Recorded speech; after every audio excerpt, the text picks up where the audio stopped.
Hello everyone, welcome to HCA 398, Current Topics in Healthcare Administration. My name is Chris Gibbons. I'll be your instructor for the next 7 weeks. In this video, I would like to do a kind of a quick course walkthrough, hopefully quick, a little bit of a syllabus walkthrough as well. So what I would like you to do, if you haven't printed the syllabus out yet, pause this video, print it out, and then come back because we're going to do a quick walkthrough on the syllabus. So go ahead and do that, print that syllabus, and then come back. All right, well, hopefully you're back now and you have your syllabus printed out. Let's take a look at it and kind of go through some of the basics here. Obviously, contact information up on top. Best way to get a hold of me is through email or text message. I see that there's some familiar faces in this class who had me in previous courses. And you know that texting is a great way to get a hold of me if you have a short kind of a short answer question type of deal. If it's a little bit longer, email's better. And if necessary, we can always schedule a live in office, or not really physical office, but a telephone phone call or Zoom or something like that if necessary. I think most of our questions usually are answered through text message or email, but that's available to you as well. All right, so there's how to get a hold of me on their contact information. And we are in fall of 23, so welcome to our new academic year. Now let's go through, of course you can read this lengthy course description, but in this course we're going to be discussing evidence-based management. That is the topic, the current topic that we're bringing into the class. I think this is one of the most powerful decision-making models out there that just really needs to be, brought forward. It's been kicking around, for about 5-10 years-ish, but it's still relatively new. And I think you're going to find it a very powerful way to make decisions, really in almost any environment. But we're applying this to, healthcare management. So once you go through the 7 weeks, you'll be able to master these principles and hopefully be an advocate for better decision making in your organizations. I think that we've all seen that a lot of times the decision making is done relatively poorly and somewhat unstructured. Many times, they'll say, well, we use data, but they may not use it correctly, or maybe they don't do all sources of data to make, data-driven decisions. But the framework of evidence-based management really guides you through gathering a lot of that essential perspectives to make good decisions. So anyway, big fan of it. Hopefully you guys will be as well, especially if you've seen a lot of poor decisions made in your organizations. You can see that this will be a great process if allowed to take hold in whatever area that you work. All right, so that's what we're going to be talking about, and we'll go skip through all of this stuff as we normally. I would say recommend skipping through that. Course level objectives, got 6 of them. But basically, we're going to be learning evidence-based management, throughout this, and the various facets of that process, and also being able to hopefully promote that culture within your organizations. We'll discuss a little bit about that, and planning your ongoing development as an evidence-based manager. Course required. Hopefully, you all have the textbook. Okay, great book. Maybe one of the textbooks that you keep throughout your time here. So there's that. We only have one textbook. If you don't have the textbook yet, I do provide PDFs in the module for at least this week and maybe next week. But really, you need that textbook by the end of this week. We're allowed to reproduce, copy part of a textbook without getting into trouble, up to about 25%. So that usually gets me through week 1, week 2, but after that I really can't provide anything. So get that textbook. It seems to be available everywhere, so I don't think there's an issue, at least in the bookstores that I've seen. All right, so there's that. There's our textbook. Our course structure is relatively simple. Not a lot of moving parts. We have these things called one-pagers. I'll talk a little bit about that. We have some discussion forums, only 2 of them. And then we have a bigger project where you're sort of tying it all together at the end. It's called a CAT, or critically appraised topic. It's a big component of what you're going to be learning in evidence-based management. So those are that. Not a lot of moving parts. With that, make sure you're doing the parts that we do have. Make sure you do them, because each one is some significant points. The one-pagers, as you see, we have a lot of those. We have 12 of those as you're going through. Each one is worth 60 points. You don't want to miss one of those. The student discussion forums, they're not difficult, but you don't want to miss it. 50 points. And of course, you definitely don't want to not turn in the final assignment, because you already will be, even if you did everything perfect, you're already being, C territory at that point. So this, you know the game. The game is get every point you can, as you're going through this. I do accept late work. Just give me a heads up that it's going to be late. There will be a deduction on points. But hey, it's better to get, let's say you get a 40 points on a one-pager versus 60. That's huge. I mean, you still preserved a vast majority of those points. Coming back from a 60-point deficit is, if you just leave it as 0, is pretty hard. With, looking at our grading scale, every 70 points-ish, or thereabouts is a letter grade that you've lost. So again, it's all about preserving as many points possible as you go through this. And that just means turning in the assignments and putting in a good faith effort for each assignment. I think that you'll find the material very digestible. There's not a lot of mathy stuff, or it's pretty straightforward. So, it should be, relatively, it's very doable in getting an A in this course. All right, so there's that. We'll talk a little bit again about those 3. These are the basic assignments. You'll see these sort of in a repetitive cycle as you go through the course.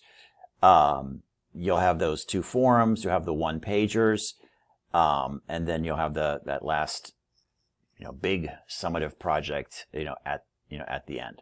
All right, let's jump into the course real quick and take a look at a few things. So we'll back out here, and we'll just take a look at our current module for this week. I'll scoot this up a bit. Okay, so module 1, you'll see kind of a similar flow. So we'll have our readings and presentations. Definitely, do the readings. I mean, the course is driven heavily from the narrative in the textbook. We do have some presentations, which I think are absolutely fantastic. They are podcasts provided by the authors of the book. So, and they supplement the chapters that you're reading. So I think it's a great way to, again, read the chapter, and then I probably read the chapter and then listen to the podcast, and that would tie it in together. Why I like the podcast is, of course, you can listen to them anywhere, listen to them in your car. They run about 30 minutes each. So you can, find some areas to squeeze that in. Of course, you can't read your textbook when you're driving, but you can listen to these podcasts. So I would recommend that. Do you need to do it? Not necessarily. I mean, everything you need to pass the class is in the book. But I think, I know for me, reading and then hearing help me kind of conceptualize it better. So we have podcasts in there. You will hear the presenters refer to modules. Do not get confused. They have their own learning system, their own class, if you will, on evidence-based management. It's 15 or 16 modules. Don't let that confuse you. But they're not talking about our modules. Okay, their modules are basically chapters. So they kind of carved up this whole thing into the 15 or 16 chapters that are in the book, and they each have a module for it. But if they talk to you about module 9, don't freak out. That's not our module. So just go with it. but you'll see once you listen to it, you're like, okay, this is really a podcast on this chapter, and this is a podcast about, a particular chapter. So think of it that way. All right, and then usually sometimes I'll have some supplemental reading in here that might have summaries about evidence-based management or cases about it that would put the icing on the cake as you go through each one of these modules. Not every week do we have supplemental readings, but every week we do have the regular required reading, I guess you could say that, and then you have your presentation. All right, so there's that. Let's back up again. And I'm just going to go into the one-pagers because you got a lot of them. You got 12 of these things. And how do I get the full points? Just follow the instructions. That's really that simple. The biggest thing that I've seen where students lose points, I mean, for the vast majority of students, they're getting all the points. They're doing a great job. But it's this one right here. Have one complete and full page. But really, you got to be editorial. You got to leave it to just one page. Now, I do have double spacing is acceptable, but you don't have to do it if you feel like you kind of, you want to organize it in a different fashion. But if I was doing double space, I'm going to have some narrow margins, and I'm going to have some, it's going to be pretty condensed. I'm going to have as much information on that page as possible. Just having 5 bullet points on a page, you're going to lose points. Again, fill that page up. And, with information. Let me go back. What is a one-pager? Each one-pager you do is summarizing a step, I'll call it a step in the evidence-based management process. So the hope is at the end of this class, you have a 12-page booklet that you could staple together or whatever you want to do with it, that would summarize evidence-based management in your own words and in a way that works for you to be able to remember it and to do it. So kind of the important key points for that. So that is the hope, that you create your own workbook, your own cheat sheet for evidence-based management that will be 12 pages long. So that's it. Make sure they're just good, full pages. Again, bullet points are I've had people do bullet points, outlines, paragraphs. I've had people do like charts with boxes and steps in there and stuff. Just do whatever works for you. But what I would ask is that you may remain consistent all the way through. So especially with this week, look at it and think about, okay, how am I going to present this information? Do I want to do bullet points? Do I want to do an outline? Do I want to do a chart? Do I want to do something else? But I got to have this kind of full page of stuff. And don't worry, there's enough. You're not going to have a problem in putting a full page on for each one of these steps. But what's going to work well for me, and then I'm going to remain consistent for all these 12 one-pagers. Occasionally I have a student who's like, I started off with paragraphs and I really hate it, and I want to switch to whatever. That's fine, but again, I would try to spend a little extra time this week thinking about how you want to lay that out. And again, it's kind of just nice to have that consistent look when you have your booklet at the end, and hopefully that you use. All right, so there's that. Again, follow the instructions and you'll get the full points and have a full page of condensed information about the one-pagers. Okay, so there's that. And that's pretty much it. We'll talk more about the major assignment as we go deeper into the course. Giving you guys some time to start working on that probably around Module 5. So it gives you about 3 weeks if you want to start it in week 3. You can get it done in 1 week for sure. But I know sometimes that, that week's a little stressful. So, because you have other courses that may be concluding at that time. But don't worry, you'll get a look ahead of the larger project. So if you want to start early, you can do that. Other than that, I am going to intersperse some extra credit throughout the course. So one of the things I guess what's unique about this class is with the current topics. Of course, that's what it's called, current topics. It allows us to bring in kind of things that are happening in the healthcare administration environment, healthcare management environment, bring them into the curriculum right away. We don't have to wait for textbooks, or we don't have to wait for anything. We can just, boom, next semester we're changing to this. I think evidence-based management is a great concept. Relatively, again, with only about 5 years, this book is pretty much, I consider, the crowning achievement of evidence-based management. And I think it was published in 2018. So the evidence-based management has, again, been kicking around for about a decade in a looser form. And where it came from was healthcare, evidence-based practice. If you hear physicians talk, they talk in probabilities. They never say like, oh, yeah, Mrs. Jones, you're going to live, if you have some sort of diagnosis. They'll usually,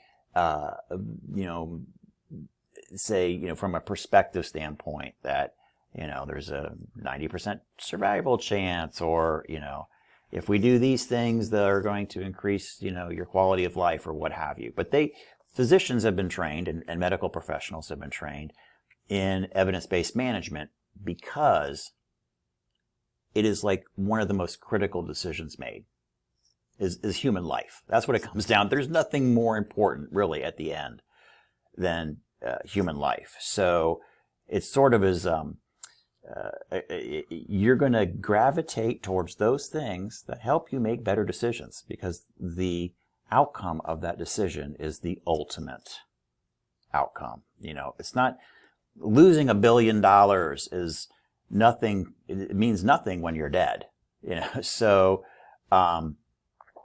that's where I think it's translated over into the business world. Let's apply those same principles for evidence-based practice that we do for evidence-based management. Not nearly as critical as human life, but in healthcare, the managerial decisions that we make do have an impact on human life. Not as directly as the physician, but, if a hospital fails and goes bankrupt and no longer can provide care in that community, that has been proven that impacts, the people that were formerly served by that point of care. If they have to travel a little bit further to get care, then sometimes you have some people who don't elect to get that care, and then they get sicker, and so it is important, and that's kind of where evidence-based management came from. But before I went down this rabbit hole, the whole purpose of this course is to bring these kind of fresh topics that are that are bubbling up in the area.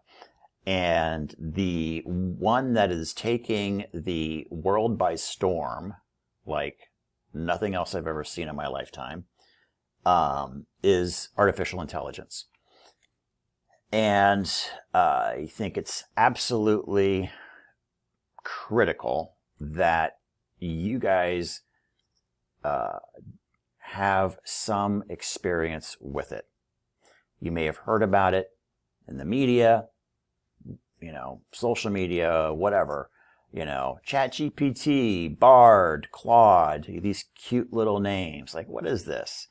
And I'm guarantee there's some of you who know exactly what it is. And you've been dabbling with it a lot, as I have been since January. Basically, AI was introduced to the world as, I guess to the regular person in the world in fall of last year. And I started hearing about it, and then I started dabbling with it in January. And truly, it's the most amazing technology I've ever seen in my lifetime. And so I'm going to introduce a few projects, a few opportunities for you to play with it on an extra credit standpoint. The next version of this course will probably have 2 topics side by side in full. We'll do evidence-based management probably for, I don't know, 3 to 4 weeks, and then we'll do AI. So, but this will be a little baby step for you guys to introduce that. So hopefully you dabble with it a little bit as you see those extra credit opportunities come up. Right now I'm thinking about 3 of them throughout the course. And for those of you that had me over the summer in the finance class, we dabbled with it a little bit there. And just during that class, over that 7 weeks, they were introducing new features that, greatly improved even something amazing as it already was. We were seeing things that kind of closed little gaps that were there were rapidly being closed. Like, oh, AI isn't very good with math. Well, they've kind of closed that gap. So AI is pretty good with math.